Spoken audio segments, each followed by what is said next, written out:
ఇంకా వస్తున్నారా?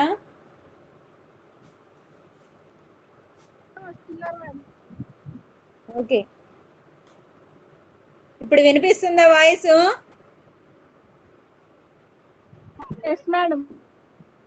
ఓకే, ఏ నెట్వర్క్ ప్రాబ్లం ఏమో. మళ్ళీ టైం టేబుల్ మార్చారమ్మా?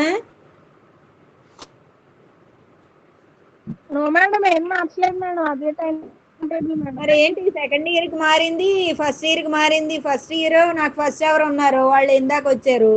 సెకండ్ ఇయర్ ఏమో ఇప్పుడు సెకండ్ అవర్ ఉంటే వాళ్ళకి ఏంటో సిఎస్ఎస్ ఏదో అంట, ఏదో అలా మళ్ళీ మీకు మారిందా ఏంటని.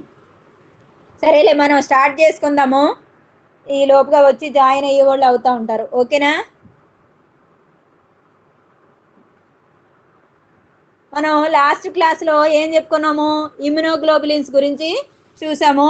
ఇమ్యునోగ్లోబులిన్స్ టైప్స్ ఏంటి, ఇమ్యునోగ్లోబులిన్స్ ఏ విధంగా ఉపయోగపడతాయి అనేది మనం చూసాం. ఒక ట్యాబ్లర్ ఫామ్ కూడా చూసాము. ఏమన్నా కొంచెం గుర్తుందా? ఒకసారి వాటిని జస్ట్ రీక్యాప్ చేసుకుందాం. ఆ తర్వాత ఇమ్యునోగ్లోబులిన్స్ టైప్స్ కొంచెం ఉంది, అది చెప్పేసుకుని నెక్స్ట్లోకి వెళ్దాం. మళ్ళీ మధ్యాహ్నం కూడా, మధ్యాహ్నం లేదు, రేపు ఉంది కదా మనకి ప్రాక్టికల్స్.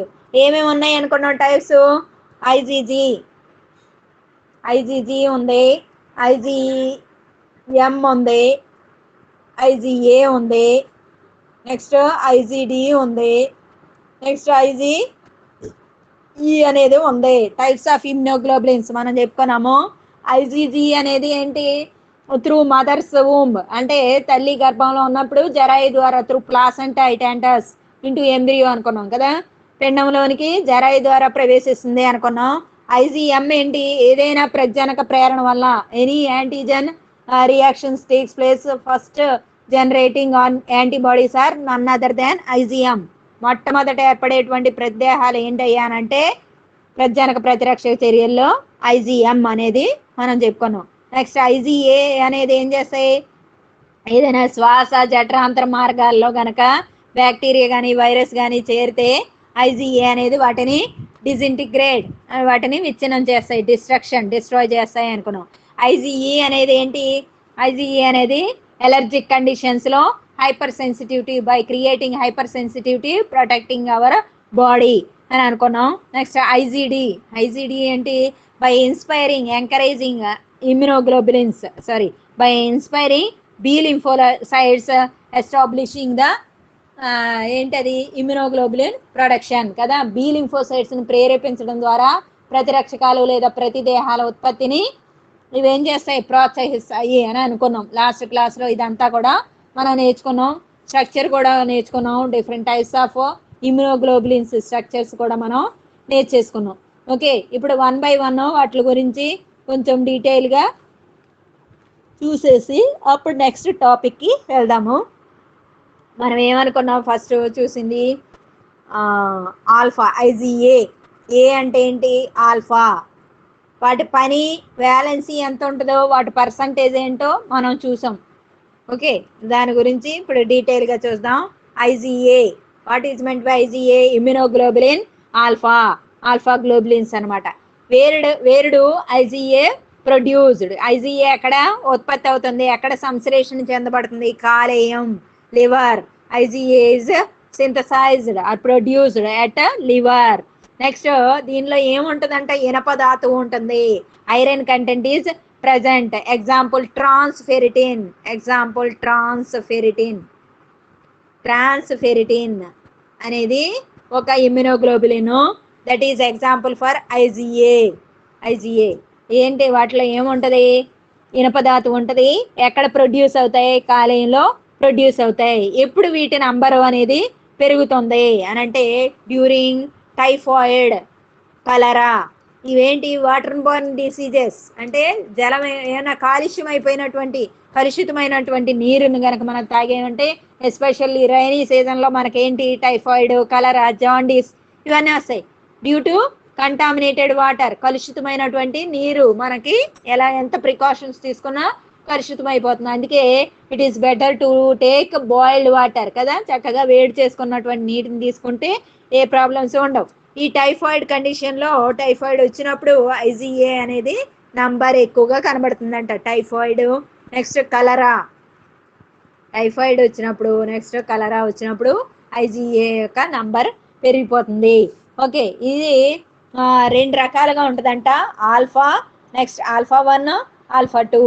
ఐజీఏ అనేది ఎలా ఉంటుంది? ఆల్ఫా 1, ఆల్ఫా 2గా ఉంటుంది. ఆల్ఫా 2 కూడా ఎక్కడ కాలేయంలో సంశ్లేషణ చెందుతుంది. అయితే ఇది రాగి ధాతువును కలిగి ఉంటుంది. It consist of copper. అదేమో ఫెర్రస్, ఐరన్ ని కలిగి ఉంది. నీలి వర్ణంలో ఉంది. దీన్ని ఏంటి? ఫెరిటోఫాస్మిన్. దీనికి ఎగ్జాంపుల్ ఇందాకదేమో ట్రాన్స్ఫెరిటిన్, ఇదేమో ఫెరిటోఫాస్మిన్. ఇది ఎప్పుడు? కుష్టు, క్షయ, డ్యూరింగ్ లెప్రసీ అండ్ టీబీ, ట్యూబెర్కులోసిస్, ఆ కండిషన్స్ లో వీటి యొక్క నంబర్ ఎక్కువ అవుతుంది అనమాట. ఓకే, ఈ ఇమ్యునోగ్లోబులిన్స్ ఎన్ని టైప్స్ లో ఉంటాయి? ఐజీఏ, ఐజీఎం, ఐజీడి, ఐజీఈ, ఇవి అనుకున్నాం. రకరకాలు మనం లాస్ట్ క్లాస్లో చెప్పుకున్నాం. అయితే ఇమ్యునోగ్లోబులిన్స్ లో మనం ఎక్కువగా ఏ గురించి మాట్లాడుకుంటున్నాం. అయితే ఏ కానీ ఏదైనా కానీ అవి ఎన్ని ఫార్మ్స్ లో ఉంటాయి అని అంటే alpha, alpha 1, alpha 2, next gamma globulin రూపంలో ఉంటాయి. Next beta, alpha, beta, gamma, beta ఈ రూపాల్లో ఉంటాయి. అయితే ఆల్ఫా అనేది మళ్ళీ ఆల్ఫా 1, ఆల్ఫా 2, గామాలో ఏం కేటగిరీస్ లేవు, బీటాలో కూడా ఏమీ లేవు.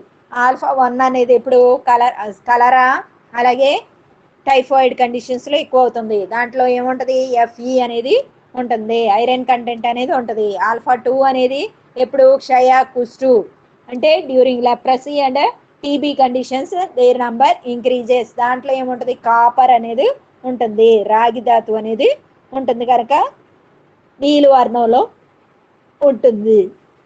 Next gamma globulin. ఈ గామా గ్లోబులిన్ ఏంటి? ప్రతిజనక చర్యల్లో ప్రతిరక్షకాల ఏర్పాటులో గామా గ్లోబులిన్ తోడ్పడతాయి అనమాట. ఇప్పుడు కూడా మనకి యాంటీజెన్ తోటి రియాక్ట్ అయినప్పుడు ఏమవుతాయి? యాంటీబాడీస్ ప్రొడ్యూస్ అవుతాయి. అలాగే యాంటీబాడీస్ ప్రొడ్యూస్ అవ్వాలి అంటే ఫస్ట్ ఎవరు కావాలంట? గామా ఫామ్ లో ఉన్నటువంటి గ్లోబులిన్స్ కావాలి. ఇవి ఎక్కడ సంశ్లేషణ చెందుతాయి? ఇందాక అది ఏమనుకున్నాం? ఆల్ఫా వెరైటీస్ అన్ని కూడా ఆల్ఫా 1 కానీ ఆల్ఫా 2 కానీ ఏమవుతాయి? అవి కాలేయంలో ప్రొడ్యూస్ అవుతాయి. మరి ఈ గామా గ్లోబులిన్ ఎక్కడ ప్రొడ్యూస్ అవుతాయి? గామా గ్లోబులిన్లు శోషరస కణజాలం, లింఫ్ టిష్యూస్, శోషరస కణజాలం, అలాగే ప్లాస్మా కణం, ప్లాస్మా సెల్స్, అలాగే ప్లీహం, స్ప్లీన్, అలాగే అస్థిమజ్జ. అస్థిమజ్జ అంటే బోన్ మ్యారో, బోన్ మ్యారోలో ప్రొడ్యూస్ అవుతాయి. ఎక్కడెక్కడ ఈ గామా గ్లోబులిన్స్ ప్రొడ్యూస్ అవుతాయి? శోషరస కణజాలం, లింఫ్ టిష్యూ, స్ప్లీన్, ప్లేహం, అస్థిమజ్జ, బోన్ మ్యారో, ప్లాస్మా కణము, వీటిలో ఏం ప్రొడ్యూస్ అవుతుంది? గామా గ్లోబులిన్ అనేవి ప్రొడ్యూస్ అవుతాయి. వీటి యొక్క నంబర్ ఎప్పుడు పెరుగుతుంది? గామా గ్లోబులిన్ నంబరు ఏ కండిషన్ లో పెరుగుద్ది? లైక్ ఆల్ఫా 2 ఇవి కూడా క్షయ వచ్చినప్పుడు పెరుగుతాయి. టీబీ, క్షయ అంటే ఏంటి? టీబీ కండిషన్ లో పెరగవచ్చు. అలాగే కాలాజార్, కాలాజార్ అంటే ఏంటి? డమ్ ఫీవర్ అంటారు. డమ్ ఫీవర్ అంటే లేష్మేనియా డోనవాని ప్రోటోజోవన్ పారాసైట్, దానివల్ల ఆఫ్రికన్ స్లీపింగ్ సిక్నెస్ అనేది వస్తుంది. దాన్ని మనం ఏమంటాం? కాలాజార్ అని కూడా అంటాం. అలాంటి వ్యాధుల్లో వీటి యొక్క నంబర్ పెరుగుతుంది. అలాగే బీటా గ్లోబులిన్, బీటా గ్లోబులిన్స్ అవి ఏంటి? ఇవి ఇప్పుడు వరకు చెప్పుకున్నవి మనం గ్లైకోప్రోటీన్స్. ఏది? ఆల్ఫా 1 కానీ ఆల్ఫా 2 కానీ గామా కానీ అవి గ్లైకోప్రోటీన్స్. ఇవి బట్టి లిపోప్రోటీన్లు. ఓకే, లిపోప్రోటీన్స్ అనమాట. అయితే ఇవి ఏ కండిషన్స్ లో వీటి యొక్క నంబర్ పెరుగుతుంది? మధుమేహం, డ్యూరింగ్ ఏ కండిషన్ అంటే షుగర్ అంటే దాన్ని ఏమంటాం? మధుమేహం వచ్చినప్పుడు వీటి యొక్క సంఖ్య పెరగడానికి ఆస్కారం ఉంది. ఓకే, ఇమ్యునోగ్లోబులిన్స్ అనువర్తనాలు ఏంటి? What are the applications of immunoglobulins? మొన్న చెప్పేసుకున్నాం. ఏమనుకున్నాం? క్యాన్సర్, హే ఫీవర్ అలాంటి వ్యాధులు వచ్చినప్పుడు నియంత్రిత ధర్మాలను కలిగి ఉంటాయి. ప్రజనక ప్రతిరక్షకాలు సంచయనం వల్ల మనం ఏం చేస్తాం? భిన్న వ్యక్తుల్లో భిన్న వ్యాధి నిరోధకత, సహనత అనేది సాధ్యమవుతుంది. అదొకటి. నెక్స్ట్ హైబ్రిడోమా టెక్నాలజీలో వీటిని అంటే భారీ ఎత్తులో కనుక మనం మోనోక్లోనల్ ప్రతిరక్షకాలను ఉత్పత్తి చేయాలన్నా వీటిని వినియోగిస్తాము. వివిధ రకాల ఆరోగ్య సమస్యలు తలెత్తినప్పుడు ఇమ్యునోగ్లోబులిన్స్ ను ఉపయోగిస్తాము అనుకున్నాం. అలాగే పునఃసంయోజక డిఎన్ఏ టెక్నాలజీ, రీకాంబినెంట్ డిఎన్ఏ టెక్నాలజీలో కూడా అధిక మొత్తంలో ప్రతిరక్షకాలని ఉపయోగించి యాంటీ సీరంని తయారు చేసుకుంటాం అని అనుకున్నాం. అలాగే ప్రతిజనక స్థానాల్ని ప్రతిరక్షక సంక్లిష్ట ప్రతిజనక స్థానాలతోటి ఏమవుతుంది, ప్రతిరక్షకం బంధితం అవుతుంది. దాన్ని బట్టి మనం వ్యాలెన్సీని ఎస్టిమేట్ అయ్యొచ్చు అని లాస్ట్ క్లాసుల్లో నేర్చుకున్నాం. ఆ సంక్లిష్టాలను కూడా గుర్తించడానికి ఇమ్యునోగ్లోబులిన్స్ అనేవి తోడ్పడతాయి. Okay, next hybridoma technology. Already మనం హైబ్రిడోమా టెక్నాలజీ గురించి నేర్చుకున్నాం. దాన్ని మ్యాప్ అన్నాం, మోనోక్లోనల్ యాంటీబాడీస్ అనుకున్నాం. ఆ మోనోక్లోనల్ యాంటీబాడీస్ ఎలా డెవలప్ అవుతాయి చెప్పండి. దీనికి సంబంధించింది మరి ఆల్రెడీ మనం 5th సెమిస్టర్లో వచ్చింది, మనకి బయోటెక్నాలజీలో వచ్చింది. దానికి సంబంధించిన క్వశ్చన్ కూడా మన సెమిస్టర్లో మనకి వచ్చింది. మరి ఒకసారి దానికి సంబంధించిన డయాగ్రామ్ తీసుకుంటే బ్రీఫ్గా దాని గురించి మనం చెప్పుకోవచ్చు.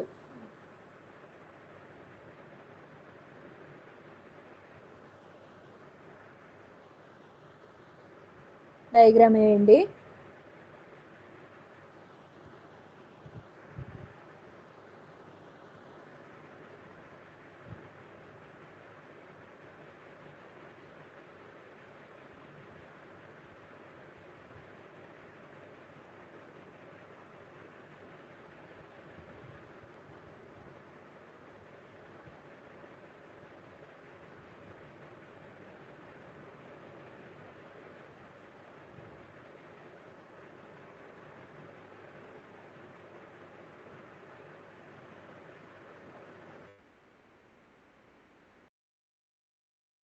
మైలోమా కణాలు,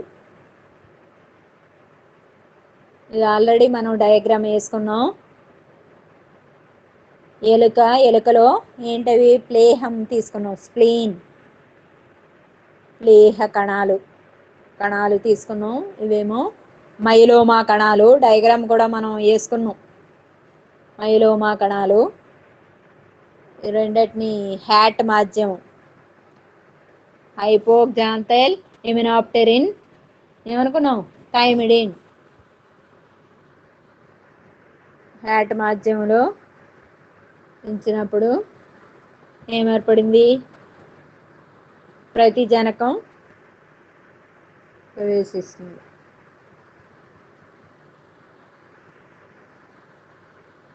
దీని నుంచి ఏం వేసుకున్నాం, ఇవన్నీ వేసారు మీరు ఇదివరకు.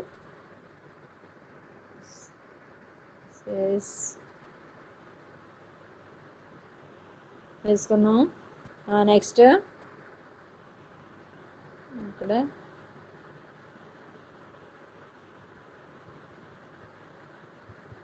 వేసారు. ఇక్కడ ఏమనుకున్నాం, ప్రతిజనకం ప్రవేశించడం. ఇదేమో హ్యాట్ మాధ్యమం, హ్యాట్ మీడియా. ప్రతిజనకం ప్రవేశించడం, ఎంట్రీ ఆఫ్ యాంటీజెన్. అయిపోయిందా, ఇక్కడ రబ్ చేస్తున్నాను బోర్డు. నెక్స్ట్ దానికి కంటిన్యూషన్ కింద వేసుకోండి. మీరు ఆల్రెడీ మొన్నటి సెమిస్టర్లో వేసుకున్నాం మనం. ఒకసారి రీక్యాప్ అది అయ్యాక నెక్స్ట్ టాపిక్కి వెళ్దాం.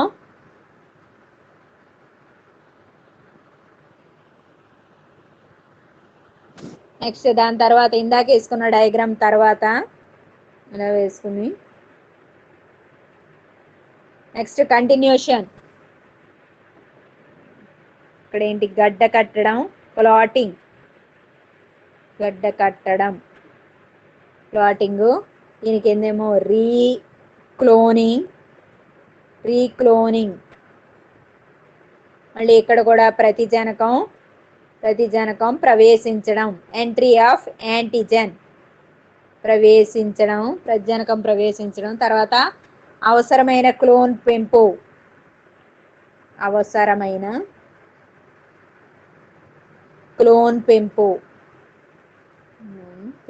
Growth of clone, required clone growth పెంపు.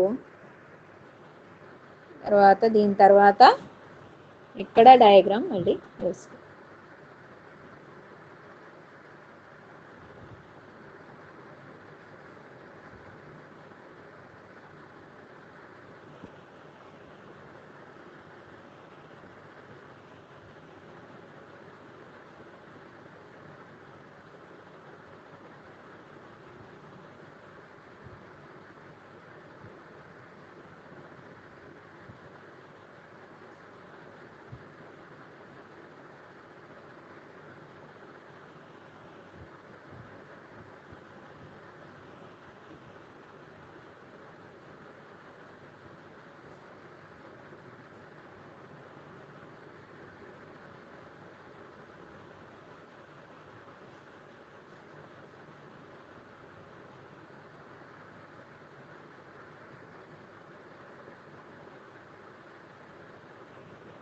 వేసుకోండి.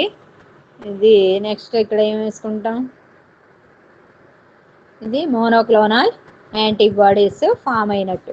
ఇది దీనికి సంబంధించిన మ్యాప్కి సంబంధించిన డయాగ్రామ్. ఇందులో మొట్టమొదట ఏం చేసాం మనం, ఒక ఎలుక ముందు పార్ట్లో ఒక ఎలుకను తీసుకున్నాం.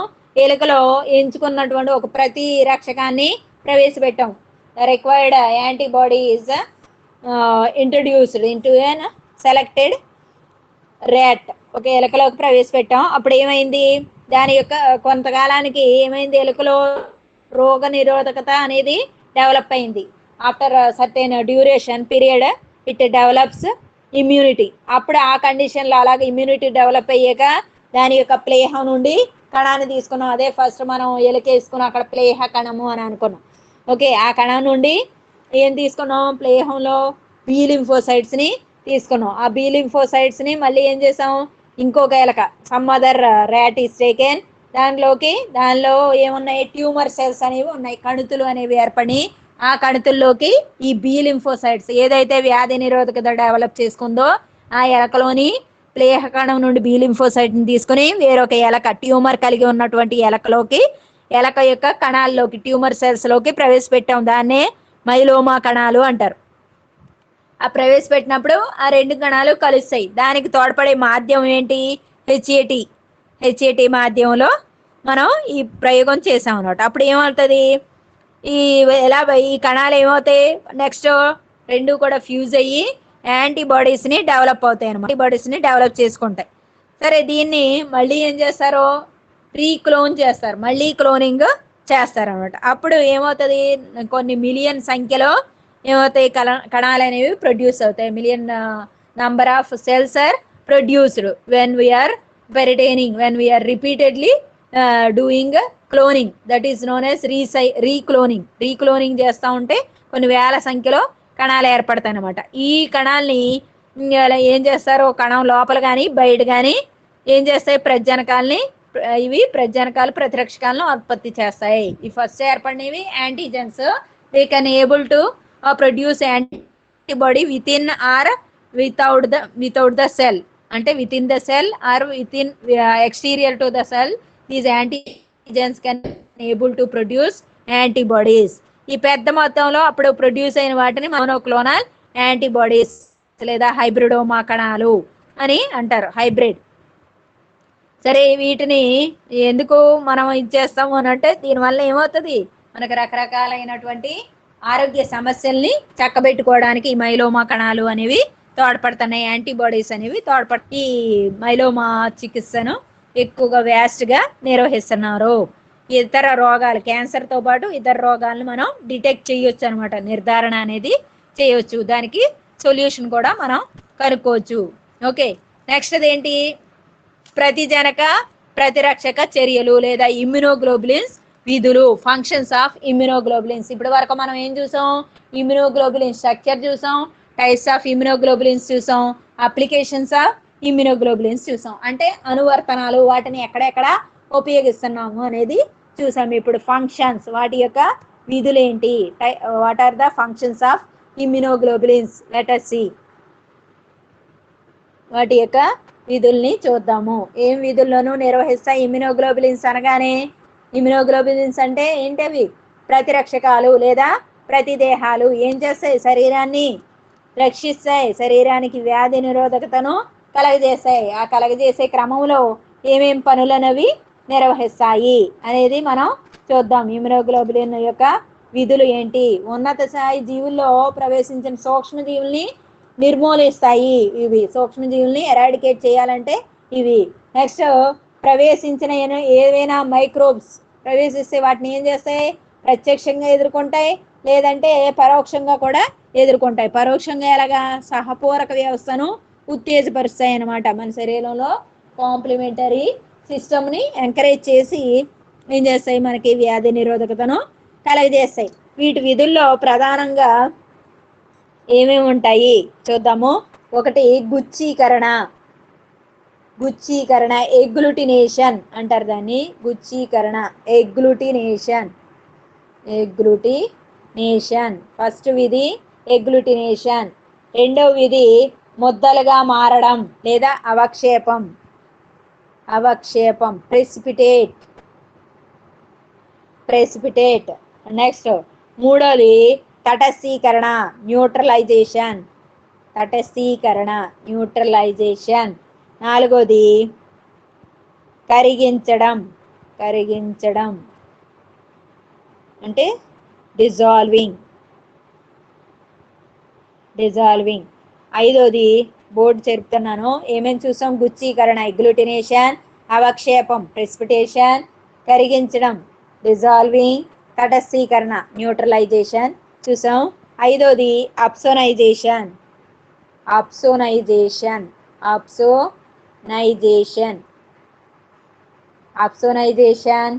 ఆరోది కణజాలాలకు అంటించుట.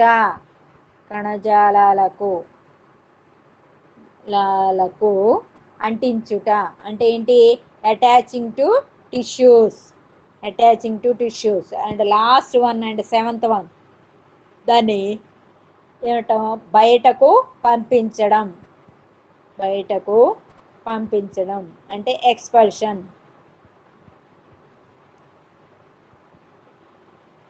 ఏదో దాన్ని మనం ఏమన్నా ఎక్సోసైటోసిస్ కింద కూడా చెప్పుకోవచ్చు. ఇలాగా ఒక 7 విధులను ఇమ్యునోగ్లోబులిన్స్ జరుపుతాయంట. ఏమేంటి? What are the functions of immunoglobulins? గుచ్చీకరణ, ఎగ్లూటినేషన్. రెండోది ఏంటి? అవక్షేపంగా ఏర్పడటం లేదా ముద్దలుగా మారటం. Okay, precipitate formation. నెక్స్ట్ మూడోది ఏంటి? తటస్థీకరణ, న్యూట్రలైజేషన్. నాలుగోది ఏంటి? కరిగించడం, సాల్యుబిలిటీ. నెక్స్ట్ ఐదోది అప్సోనైజేషన్. 6 కణజాలాలకు అంటించడం అంటే attaching to tissues. And last one బయటకు పంపించడం, ఎక్స్పల్షన్. ఇప్పుడు 1 by 1 చూద్దాం ఫంక్షన్స్ ఎలా ఉంటాయి. ఆ ఫంక్షన్స్ ఎలా ఉంటాయి అనేది చూసాక నెక్స్ట్ దానికి సంబంధించిన డయాగ్రామ్స్ ఉన్నాయి, అవి చివరిలో వేసుకుందాం. ముందుది గుచ్చీకరణ. What is meant by agglutination? ఎలా జరుగుతుంది గుచ్చీకరణ? ఎలా జరుగుతుంది చూద్దాం మనం. గుచ్చీకరణ, ఎగ్లూటినేషన్. ఇప్పుడు ఏం జరుగుతుంది? ప్రతిరక్షకాలు అనేవి ఉంటాయి, యాంటీబాడీస్ అనేవి ఉంటాయి. ఎక్కడ ఉంటాయి ప్రతిరక్షకాలు? ఆల్రెడీ మనం చెప్పుకున్నాం, ప్లాస్మాలో ఉంటాయి. అవునా? ప్రతిజనకాలు అనేవి ఉంటాయి. అవి ఎక్కడ ఉంటాయి? ఎర్ర రక్త కణాల ఉపరితలంలో ఉంటాయి. ఈ ప్రతిరక్షకాలు ఏం చేస్తాయి? ప్రతిజనకాలతో, ఆ ప్రతిజనకాలు ఎలాంటివి? స్థూల నిర్మాణం కలిగి ఉంటాయి, మ్యాక్రో స్ట్రక్చర్. అలాగే కరుగు స్వభావం లేనివి అంటే ఇన్సాల్యుబుల్ ఈ నేచర్ని కలిగి ఉంటాయి అన్నమాట. ఇలాంటి వాటితోటి కలిసి ఏం చేస్తాయి? సంక్లిష్ట లేదా విరిగిన మొక్కలు లాంటి నిర్మాణాలని ఏర్పరుస్తాయి. ఏం చేస్తాయి? సంక్లిష్ట, కాంప్లెక్స్ ఆర్ విరిగిన మొక్కలు.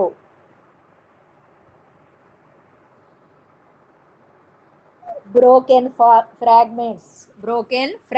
ఇప్పుడు పాలు ఉందనుకో, పాలు విరిగిపోతే ఎలా ఉంటుంది? మన బ్లడ్ గ్రూప్స్ చేసాం మనం, ఇలా మొక్కలుగా వస్తాయి. ఫైనలీట్స్ చేసినట్టున్నారు మీరు. ఇలా మొక్కలుగా వస్తే దాన్ని ఏమంటాం మనం? గుచ్చీకరణ అని అంటాం. గుచ్చీకరణ ఎలా జరుగుతుందంట? ప్రతిరక్షకాలు ఎక్కడ ఉంటాయి? రక్తం యొక్క ప్లాస్మాలో ఉంటాయి. రక్తం యొక్క ప్లాస్మాలో ఉన్నటువంటి ప్రతిరక్షకాలు సంక్లిష్ట నిర్మాణం కలిగినటువంటి ప్రజనకాలు. అవి ఎలాంటి ప్రజనకాలు? కరగలేనటువంటివి. These are not soluble, insoluble antigens with complexity. With such type of antigens, antibodies are fused to form ఎగ్లూటినేషన్. గుచ్చీకరణకు దారితీస్తుంది. అంటే క్లంపింగ్ లాగా ఏర్పడుతుంది అనమాట. దీనివల్ల ఏమవుతుంది? గుచ్చీకరణలో పాల్గొనేటువంటి ప్రజనకం ఉంది, ప్రతిరక్షకం ఉంది. ప్రజనకాన్ని ఏమంటాం? ఎగ్లూటినోజన్ అంటాం. ఎగ్లూటినోజన్లో తోడ్పడేటువంటి ప్రతిరక్షకాన్ని ఏమంటాం? ఎగ్లూటినిన్. అంటే ఏంటి? ఎగ్లూటినోజన్ ప్లస్ ఎగ్లూటినిన్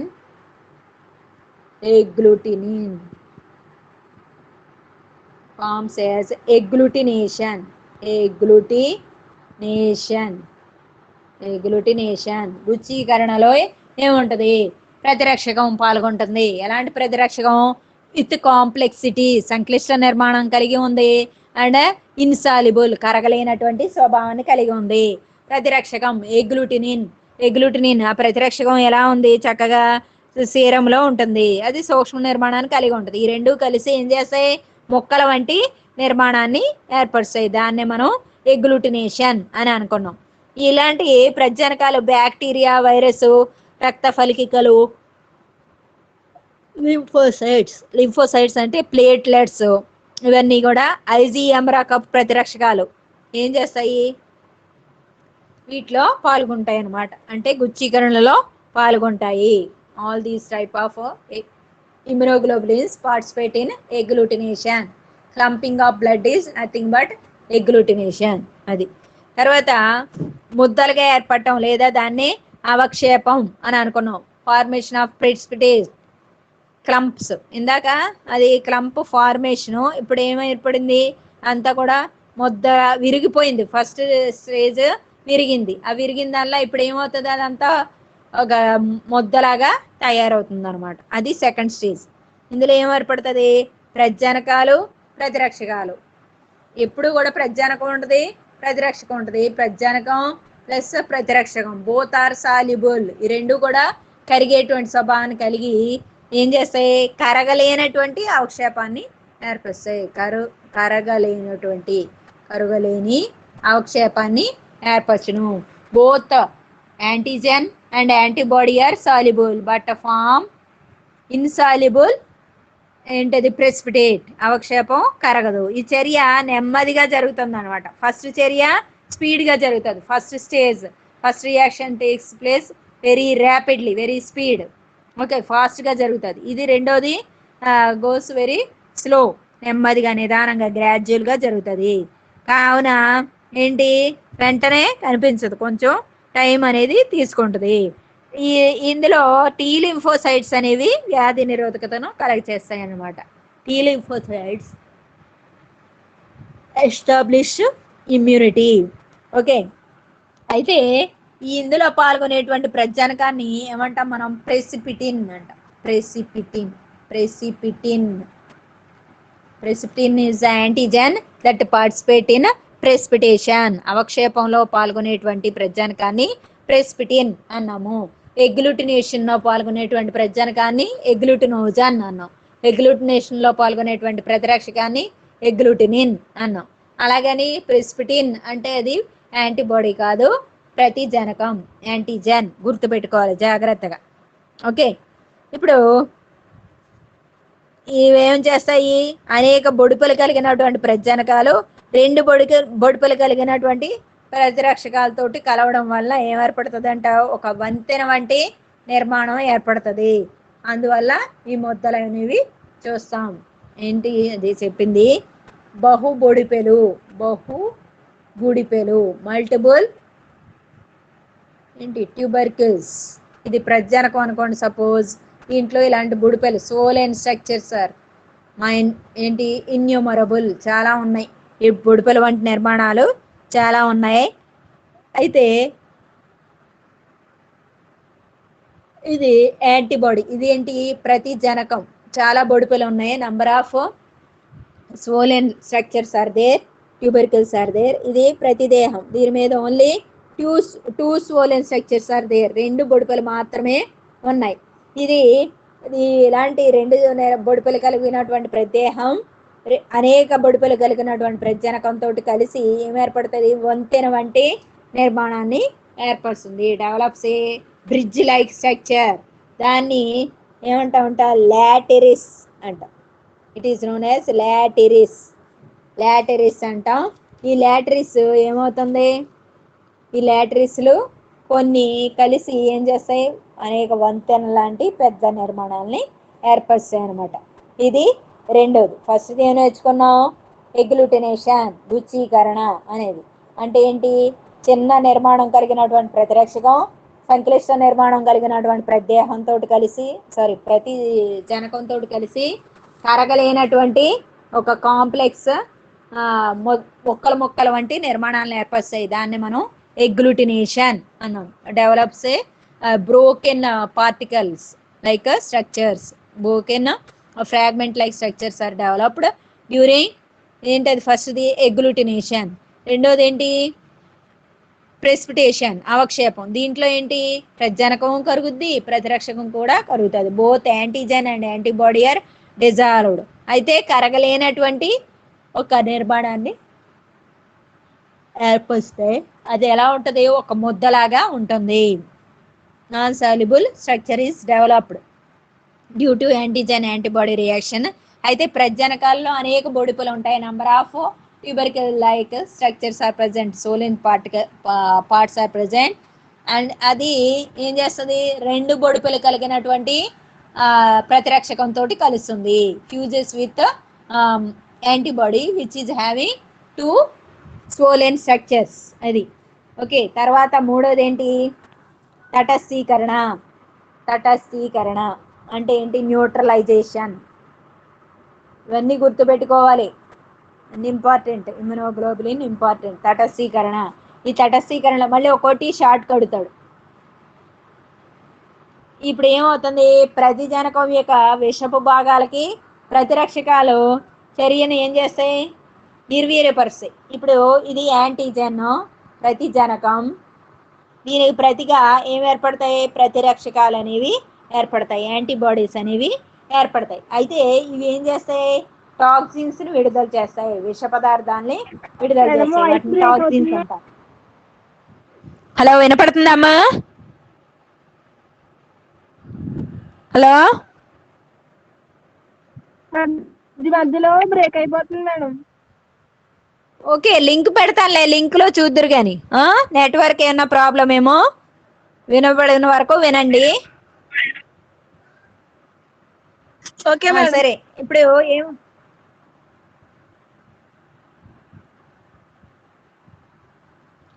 ప్రతిరక్షకాలు ఏం చేస్తాయి, అవి కూడా విష పదార్థాలని విడుదల చేస్తాయి. వాటిని ఏమంటాం, ప్రతి విష పదార్థాలు అంటారు. ప్రతి విష పదార్థాలు, యాంటీ టాక్సిన్స్, విష పదార్థాలు, ప్రతి విష పదార్థాలు అని అంటాము. ఏంటి ప్రతి విష పదార్థాలు అంటే, ఇప్పుడు వినపడుతుందా? హలో, ప్రతి విష పదార్థాలని విడుదల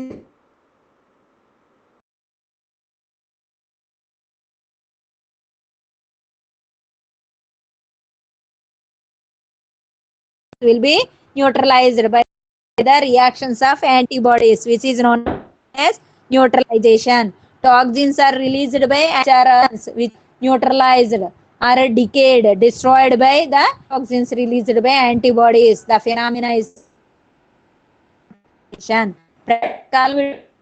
విష పదార్థాలని ప్రతిరక్షకాలు విడుదల చేసేటువంటి ప్రతి విష పదార్థాలు అంటే వాటికి ఎగనెస్ట్, వేటికి ఎగనెస్ట్ గా, టాక్సిన్స్ కి వ్యతిరేకంగా, విష పదార్థాలకి వ్యతిరేకంగా వాటిని ఏమంటాం మనం, ప్రతి విష పదార్థాలు అంటాం. ఈ విధంగా ప్రజనకం ప్రతిరక్షం. ఇప్పుడు మనకి -1 +1 అనుకో, న్యూట్రల్ అయిపోయింది, 0, అలాగనమాట. ఓకే, క్రియలో పాల్గొనే దాన్ని ఏమంటాం మనం, తటస్థీకరణ అంటాం. ఎగ్జాంపుల్, ఈ సూక్ష్మజీవులు కానీ దేహంలో ప్రవేశించినప్పుడు ఏమవుతుంది, అంటి పెట్టుకుంటే ప్రతిరక్షకాలు ప్లాస్మా పొరని విచ్ఛిన్నం ఏం చేస్తాయి, జీవిని రక్షిస్తాయి అనమాట. దీనివల్ల ఏం జరుగుతుంది, ప్రతిరక్షకాల నుండి విడుదలయ్యే ప్రతి విష పదార్థాల వల్ల నిర్వీర్యపరచబడింది అని మనం చెప్పొచ్చు. అది తటస్థీకరణ. నాలుగోది వచ్చి ఏంటి, కరిగించడం. నాలుగోది ఏంటి, కరిగించడం.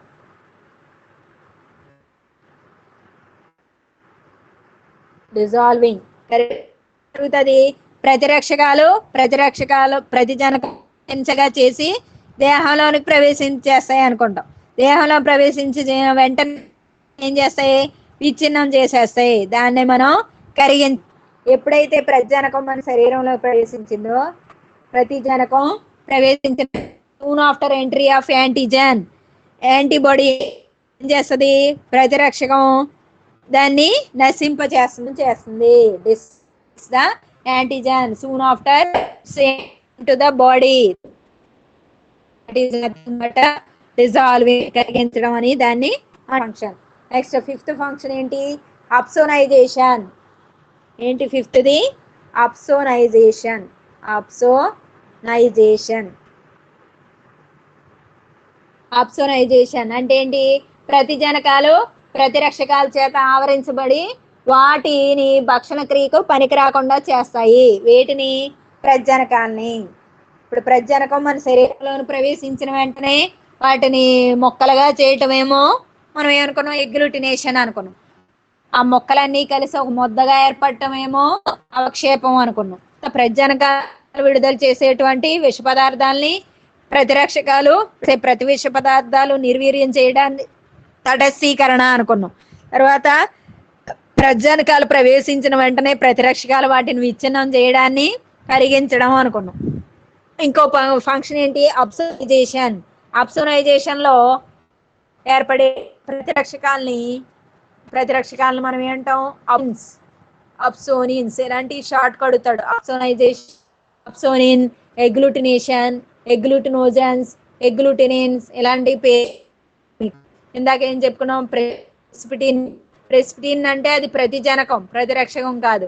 ఇంకా ఇన్ అని వస్తుంటే ప్రదేహం, కానీ అక్కడ మటుకి ఎక్సెప్షన్ గుర్తుపెట్టుకో. ప్రెస్పిటిన్ అంటే it is an antigen, not antibody. Okay, ఇప్పుడు ఏమవుతుంది? ప్రజనకాలు శరీరంలోనికి ప్రవేశించిన వెంటనే ఈ ప్రజనకాలు ఏం చేస్తాయి? శరీరంలోని కణాలని భక్షించేటువంటి సమస్య ఉంది, ఆస్కారం ఉంది. అయితే ఈ ప్రజనకం వెంటనే చుట్టూస్తాయంట ప్రతిరక్షకాలు రోగుపడిపోయి వాటిని కప్పివేస్తాయి. Around the antigen antibody circling. Antibody circle అయితే ఇవేం చేస్తుంది? ఇది ఏం చేయలేదు, భక్షణ క్రియ అనేది చేయలేదు. It doesn't, antigen doesn't perform phagocytosis. అర్థమైందా? కణ భక్షణ అనేది చేయలేదు. చేయలేకపోతే అప్పుడు దాన్ని ఏమంటాం? అబ్సోనైజేషన్ అని అంటాం. ఎందుకు? ప్రతిరక్షకాలు ఈ పని చేసినాయి. సాధారణంగా ఐజిఎం రకానికి చెందిన ప్రతిరక్షకాలు ఇవి చేస్తాయి. మొట్టమొదట ఏర్పడేటువంటి ప్రతిరక్షకాలు అని అనుకున్నాం. ఇవి ఈ పని చేస్తాయి అన్నమాట.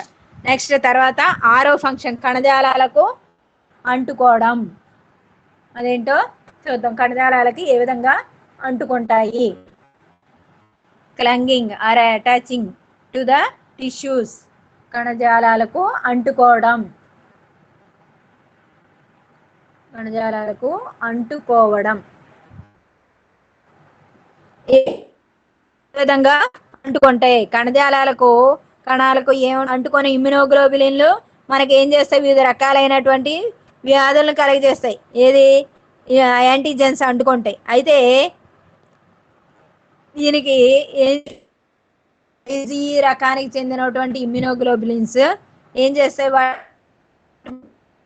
ఎఫ్సీలు అనే ఫ్రాగ్మెంట్ ఆఫ్ క్రిస్టలైజేషన్ మనం చూసాం కదా.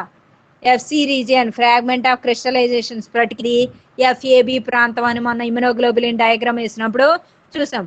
అందులో స్ఫటికీకరణ చెందేటువంటి భాగం వల్ల ఐజీ రకానికి చెందినటువంటి ఇమ్యునోగ్లోబులిన్లపై ఉన్న ఎఫ్సి వల్ల ఏం జరుగుతుంది? కణాలకు కానీ ఏ విధమైనటువంటి ప్రతిజనకాలు అంటుకోవంట. దానివల్ల ఏమవుతుంది? రకరకాల వ్యాధులు అనేవి ఏర్పడకుండా ఉండడానికి ఏంటి అంటే ఈ ఇమ్యునోగ్లోబులిన్స్ మీద ఉన్నటువంటి ఎఫ్సీల యొక్క చర్య. లాస్ట్ ఫంక్షన్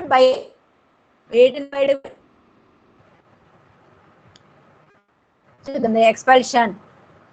లాస్ట్ ఫంక్షన్ బయటకు పంపించడం. బయటకు పంపడం. వేటిని పంపుతుంది అంటే మానవుల్లో రకానికి చెందిన ఇమ్యునోగ్లోబులిన్ ఏమవుతుంది అనుకున్నాం? జరాయి ద్వారా వెళ్తుంది. Transfers from mother to child through placenta అనుకున్నాం. దీన్ని ఏమనుకున్నాం? ప్యాసివ్ ఇమ్యూనిటీకి ఎగ్జాంపుల్ గా చెప్పుకున్నాం మనం. Passive, active immunity, passive immunity. Active immunity అంటే with in our body only, either naturally or artificially. Natural గా అంటే ఏంటి? మనం పుట్టుకతోటి, అది న్యాచురల్. ఆర్టిఫిషియల్ గా అంటే ఏంటి? మనం ఏదైనా ఇంజెక్షన్ కానీ ఏదైనా పిల్స్, టాబ్లెట్స్, మందుల రూపం తీసుకొని ఇమ్యూనిటీని పెంచుకుంటున్నాం. అదే యాక్టివిటీలోనే కాబట్టి దాన్ని యాక్టివ్ అని అనుకున్నాం, సక్రియ అనుకున్నాం. రెండోది ఏంటి?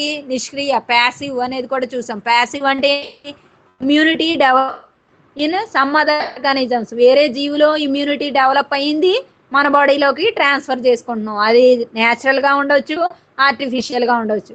న్యాచురల్ అంటేనేమో మదర్ నుంచి ట్రాన్స్ఫర్ అవడం, అది న్యాచురల్ ఇమ్యూనిటీయే, కానీ మన బాడీలో డెవలప్ అవ్వట్లేదు కనుక దాన్ని మనం ప్యాసివ్ ఇమ్యూనిటీగా చెప్పుకోవచ్చు. రెండో వెరైటీ ఏంటి, ఆ యాంటీబాడీస్ ఇంకో జీవి నుండి ఇంకో జీవికి ట్రాన్స్ఫర్ చేస్తున్నాం, అంటే యాంటీ సీరము ఇలాంటి రూపంలో, దాన్ని మనం ప్యాస్ అదే ఎక్వైర్డ్ ఆర్టిఫిషియల్ ప్యాసివ్ ఇమ్యూనిటీ అనుకున్నాం కదా. కృత్రిమ ఆర్జిత శబ్ద అసంక్రామ్యతకే ఎగ్జాంపుల్గా చెప్పుకున్నాం. అయితే ఇలాగ కణజాలాలకు అంటుకోవడం వల్ల ఇమ్యునోగ్లోబులిన్ల వల్ల మనకి వ్యాధుల్లో రక్షణ కల్పించబడుతుంది అనుకున్నాం. లాస్ట్లో చెప్పుకున్నటువంటి ఐజీజీ అనేది ఎప్పుడైతే తల్లి నుండి బిడ్డకి జరాయి ద్వారా ట్రాన్స్ఫర్ అవుతుందో దానివల్ల ఏమవుతుంది, ప్యాసివ్ నెలకొల్పబడుతుంది, స్తబ్ద ఆర్జిత అసంక్రామ్యత అనేది ఏర్పడుతుంది. ఓకే, అదే విధంగా ఐజీఏ రకానికి చెందినటువంటి ఇమ్యునోగ్లోబులిన్లు బయటికి పంపివేయబడతాయి. ఐజీజీ అనేది ఏమవుతుంది, తల్లి నుండి బిడ్డకి ట్రాన్స్ఫర్ అవుతుంది, అంతేగాని ఐజీఏ కాదు. ఐజీఏ ఏమవుతుంది, మదర్ నుంచి బయటికి వెళ్ళిపోతుంది డ్యూరింగ్ పార్చురేషన్. అలాంటి టైంలో ఏమవుతుంది, కొన్ని ఇమ్యునోగ్లోబులిన్స్ యాంటీబాడీస్ కోల్పోవడం జరుగుతుంది. దాన్ని మనం పంపి ఎగ్జాంపుల్ గా చెప్తాను. ఐజీజీ అనేది ట్రాన్స్ఫర్ అవుతుంది, at the same time IGA అనేది బయటికి వెళ్ళిపోతుంది. దీంతో మనం ఏం చూసాం, ఇమ్యునోగ్లోబులిన్ యొక్క వివిధ ఫంక్షన్స్, వివిధ విధులు అనేవి చూసాం. ఏమి, ఉచ్చీకరణ వచ్చింది, నెక్స్ట్ ఎగ్లూటినేషన్ అనేది చూసాము, ముద్దలుగా ఏర్పడటం అవక్షేపం ప్రెసిపిటేషన్ చూసాము, తర్వాత ఫెర్టిలైజేషన్ చూసాం, కరిగించడం డిజాల్వింగ్ చూసాం, కణజాలాలకు అంటుకోవడం అటాచింగ్ టు టిష్యూస్ చూసాం, బయటికి పంపించడం అది ఎక్స్పల్షన్ అనేది చూసాం. దీంతో డిఫరెంట్ ఫంక్షన్స్ ఆఫ్ ఇమ్యునోగ్లోబులిన్స్ అనేది చూసాం. ఇవాళ ఏమేమి నేర్చుకున్నాం మనం, ఎంఏబి మోనోక్లోనల్ యాంటీబాడీస్ ఒకటి నేర్చుకున్నాం, ప్రతిజనక ప్రతిరక్షక చర్యలు లేదా ఫంక్షన్స్ ఆఫ్ ఇమ్యునోగ్లోబులిన్స్ అనేది చూసాము. జస్ట్ డయాగ్రామ్స్ వేసేయండి, కొంచెం డయాగ్రామ్స్ వేయండి, ఒక 2-3 వేయండి, మిగతా నెక్స్ట్ లో చూద్దాం. ఇది యాంటీజెన్,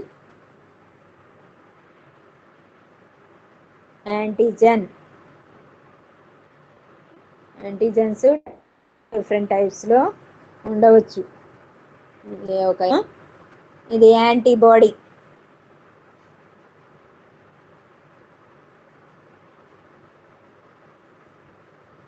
ఇది ప్రతి రక్షకం. యాంటీబాడీ ఇది ప్రతి జనకం. రెండు కలిస్తే మనకు వచ్చేది పక్కన వేసుకోండి మీరు, నాకు ప్లేస్ కాబట్టి కింద వేస్తున్నా. ఎలా ఏర్పడింది, యాంటీజెన్స్ ఏర్పడదు, ప్రతి జనక ప్రతిరక్షక సంక్లిష్టం. ఓకే, ఎలాగ ఏర్పడుతుంది, వివిధ ఇలాగ కూడా ఏర్పడుతుంది. ఓకే, ఇది ఒక డయాగ్రాము. చెరిపోయినా, హలో చెప్పనా,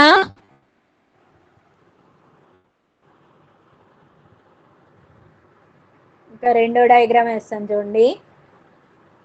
ఇది వేసుకొని క్లాస్ ఎండ్ చేసుకుందాం. రెండో డయాగ్రామ్ వేసేయండి.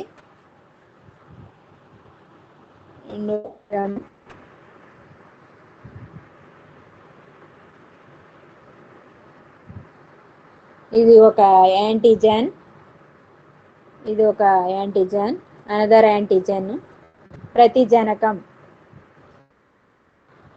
ఓకే, ఈ యాంటీబాడీస్ తోటి కలిసినాయి, ఇవి యాంటీబాడీస్. ఇది ప్రతి రక్షకం, ఇది ప్రతి జనకం. యాంటీజెన్ యాంటీబాడీ ఆ రెండు కలిసి ఇప్పుడు ఒకటి వేసుకుంటున్నాం.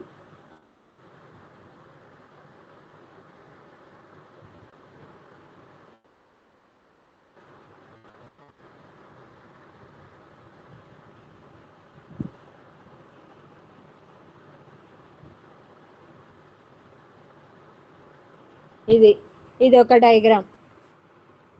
ఓకే, ఇంకా అవ్వలేదు. ఇంకా అప్సనైజేషన్ కి సంబంధించి ఫస్ట్ డయాగ్రామ్ ఇందాక వేసుకున్నదేమో ఏంటది, ప్రెసిపిటేషన్. ఇప్పుడు వేసుకున్నదేమో గుచ్చీకరణ, ఎగ్లూటినేషన్. నెక్స్ట్ అప్సనైజేషన్ ఉంది, నెక్స్ట్ క్లాస్లో చూద్దాం మనం. ఓకే, సరేనా?